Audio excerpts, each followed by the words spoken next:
Monsieur le gouverneur de la région administrative de Farana, Monsieur le chef de cabinet du ministère de la Sécurité et de la Protection civile, Monsieur le conseiller chargé de l'accès des citoyens aux services de police et de protection civile, Madame la directrice adjointe de la police aux frontières, Madame la directrice de communication et des relations publiques, Monsieur les préfets de la région administrative de Farana, Mesdames et Messieurs les hauts cadres de l'administration publique, Messieurs les commandants, directeurs et chefs des unités des forces de défense et de sécurité de la région administrative de Farana, Monsieur le président de la délégation spéciale de Farana, Messieurs respectés sages et chefs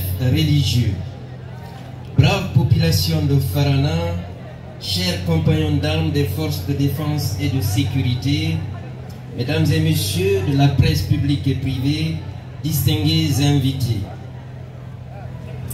Monsieur le Premier ministre, chef du gouvernement, distingués invités, c'est avec une très grande fierté que nous nous rassemblons aujourd'hui pour marquer l'ouverture de ce centre d'enrôlement pour les documents de voyage à Farana. Cette inauguration symbolise une avancée majeure dans notre engagement à rapprocher les services publics de l'État de nos citoyens. Avant tout, permettez-moi d'exprimer notre profonde gratitude et reconnaissance au président de la République pour son leadership constant et son engagement inébranlable en faveur du développement et du bien-être de notre nation. Sa vision et sa détermination ont été les moteurs de cette réalisation. Je tiens également à vous remercier, Monsieur le Premier ministre, chef du gouvernement, pour votre engagement constant à porter les services publics au plus près de nos populations. Votre dévouement et votre diligence ont été essentiels pour concrétiser ce projet. Permettez-moi également, brave population de Farana, de vous dire que à l'occasion du lancement de l'enrôlement et de l'acquisition des passeports biométriques dans les 7 régions administratives, le Premier ministre avait le choix de procéder au lancement parmi les 7 régions administratives. Le Premier ministre m'a dit: laissez-moi aller à Farana, car Farana a été une région administrative qui a été quasiment oubliée. Il me l'a dit et il a notifié. Boké était juste à quelques kilomètres de Conakry, mais il a personnellement choisi à venir ici à Farana. Attendez, c'est pas fini encore. Un jour, j'étais à la primature, il n'y a pas très longtemps. Il m'a dit: est-ce que dans nos régions administratives, les citoyens ont la possibilité de se faire enrôler et avoir un passeport biométrique? Je lui ai dit: Monsieur le Premier ministre, ça tombe bien, le projet est en cours, on va le réaliser très prochainement. Il m'a instruit d'aller le plus rapidement que possible.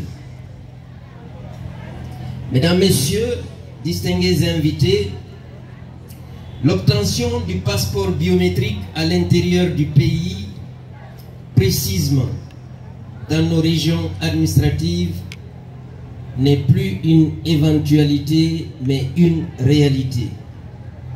C'est une rupture avec ce qui prévalait depuis très longtemps. Notre combat commun incarne donc un nouveau chapitre de l'histoire. Je dis bien un nouveau chapitre de l'histoire, car désormais, il sera simple et moins coûteux en temps, en énergie et en argent pour obtenir le passeport biométrique. Brave population de la région administrative de Farana, comme ceux qui m'ont précédé l'ont dit, pour acquérir le passeport biométrique, il suffit de se présenter avec 3 pièces. Un extrait de naissance biométrique, le reçu du paiement bancaire et 2 photos d'identité. Et pour faciliter l'obtention de ces documents, Monsieur le Président de la République a rendu gratuite l'obtention de l'extrait de naissance biométrique. Cette mesure témoigne de son engagement à simplifier les procédures et à réduire les coûts pour nos concitoyens. Monsieur le Premier ministre, ici nous sommes au cœur même de l'action publique, c'est-à-dire au cœur de l'action gouvernementale à travers l'administration publique dont vous disposez. L'objectif de mentionner cela, c'est d'apporter la nuance importante entre action publique et politique publique. La première notion se rapportant à ce que les acteurs publics font, et la deuxième notion se rapportant à ce qu'ils disent qu'ils font. Il y a ce que nous faisons et ce que nous disons que nous allons faire. Il y a une nette distinction.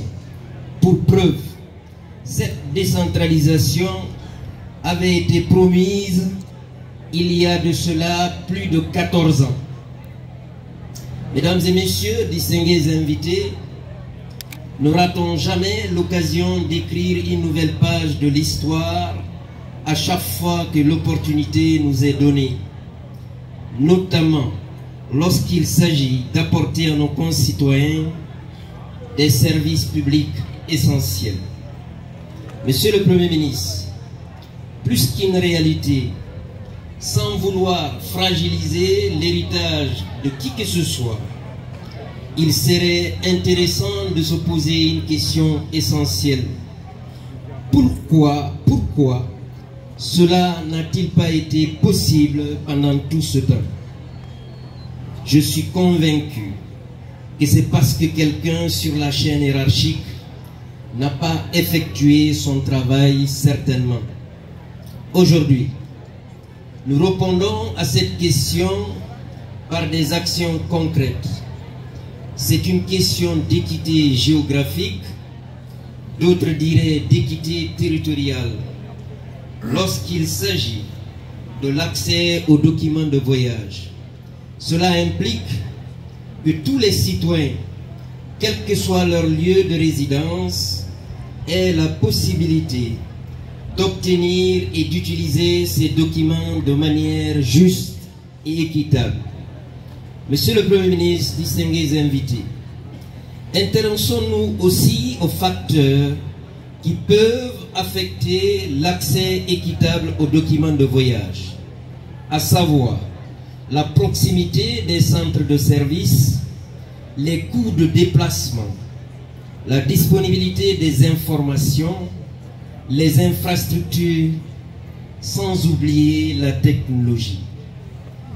Pour améliorer l'équité géographique, nous devons décentraliser les services, simplifier les procédures, utiliser la technologie, former le personnel, sensibiliser et informer, mais aussi mettre en place des mesures d'inclusion. En résumé, l'équité géographique dans l'accès aux documents de voyage est essentielle pour garantir que tous les citoyens aient la possibilité de voyager et de participer pleinement à la société.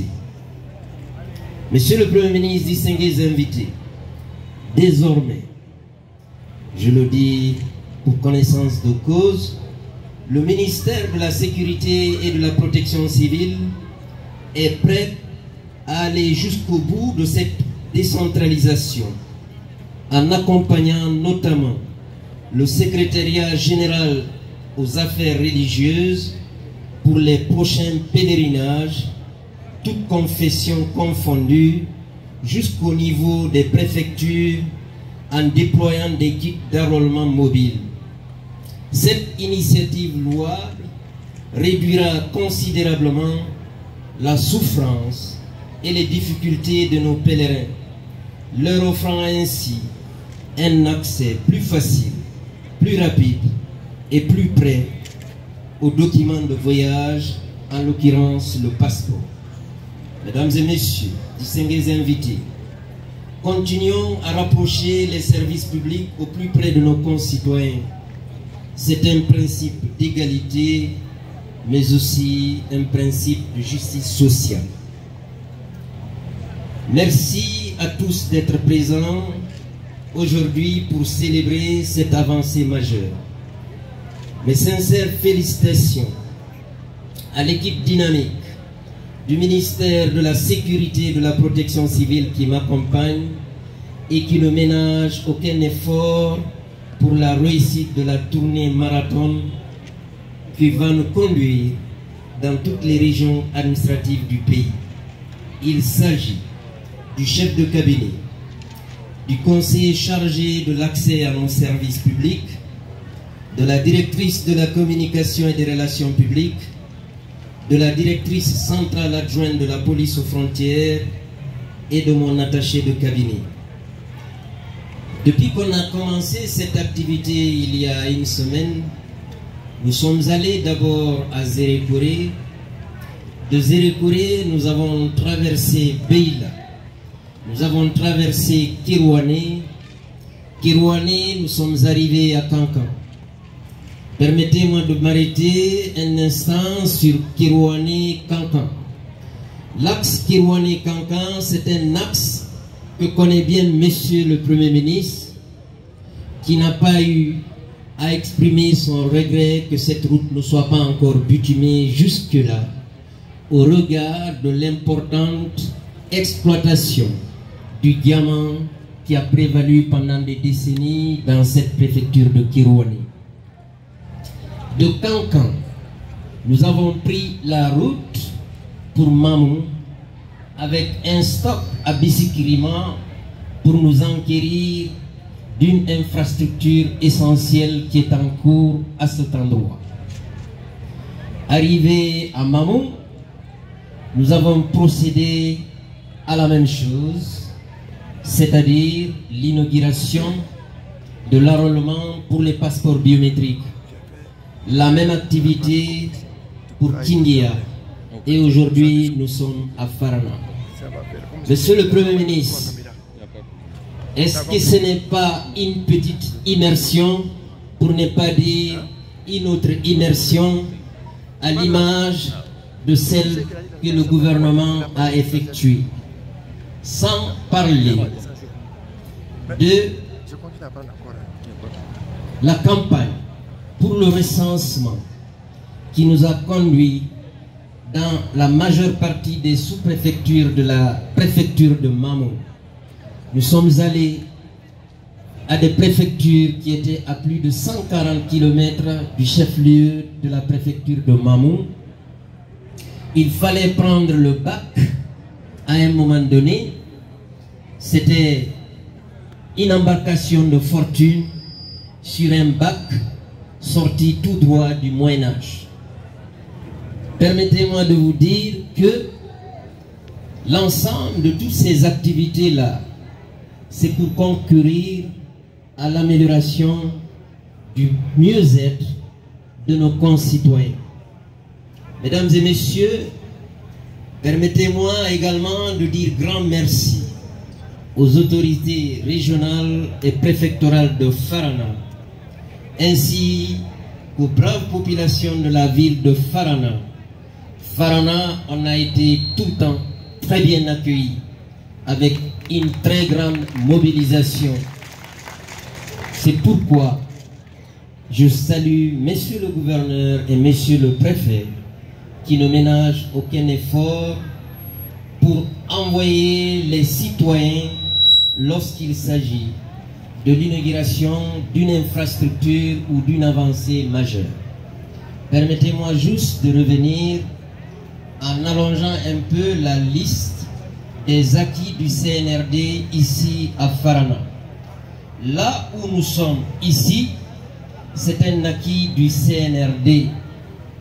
Mais avant, on a créé une unité essentielle ici, la brigade anticriminalité, pour lutter contre la criminalité en vue de vous sécuriser.